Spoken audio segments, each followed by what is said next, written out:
మధ్యాహ్నం ఇంటికొచ్చి భోంచేసి కొద్దిసేపు రెస్ట్ తీసుకుందామని అలా పడుకున్నానండి. బయట ఫుల్‌గా మబ్బేసింది కదండీ! అందుకే మత్తుగా నిద్ర పట్టేసిందండి. ఈలోగా ఒరేయ్ ఆంజనేయులు తెగ ఆయాస పడిపోకు చాలు అని నా ఫోన్ మోగిందండి. టక్కన లేచి చూసేసరికి 4 అయిందండి. ఓడియమ్మ! ఏటి ఎంతసేపు పడుకుండిపోయాను అని తల పట్టుకొని సర్లే ముందు ఫోన్ ఎత్తి మాట్లాడదాం ఎవరో ఏంటో అని ఫోన్ ఎత్తి హలో అన్నానండి. అన్నా నీ షాప్ దగ్గర బండి పెట్టేసి వెళ్తాను తాళం దానికే ఉంది కొత్త బండి అన్న కొద్ది వేగంగా వచ్చి తీసుకోవా అంటే దెబ్బకి నిద్రమత్తు వదిలేసిందండి. ఎవరు భయ్యా మీరు నాకేం అర్థం కాలే కొద్దిసేపు షాప్ దగ్గర ఉండండి వర్షం తగ్గాక వచ్చి మాట్లాడుతానంటే లేదనియా బస్సు వచ్చేసింది నేను కొత్తూరు వెళ్ళాలి అన్నారండి.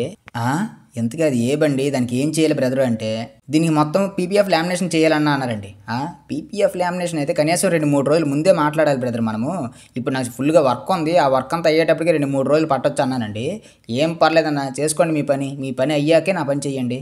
పని అయ్యాకే నాకు ఫోన్ చేస్తే వచ్చి మళ్ళీ బండి తీసుకెళ్తాను ఏం పర్లేదు 2-3 రోజులైనా పర్లేదు అన్నారండి ఆ బ్రదరు. సర్లే తప్పదు మరి బండి వదిలేసి వెళ్ళిపోయారు. మరి ఆ నమ్మకాన్ని మనం నిలబెట్టాలి కాబట్టి బండి అయితే ఒక 2-3 రోజులు ఉంచానండి. ఉంచిన తర్వాత నా పని అంతా అయ్యాక ఆ పని మొదలుపెట్టి మొత్తానికి బయ్యాకి బండి అయితే అప్పగించాను చేసి. అన్న ఎవరైనా వచ్చే ముందు నేను కన్ఫర్మ్ చేసిన తర్వాత రండి అన్న దయచేసి ప్లీజ్ అన్న ఏమనుకోవద్దు.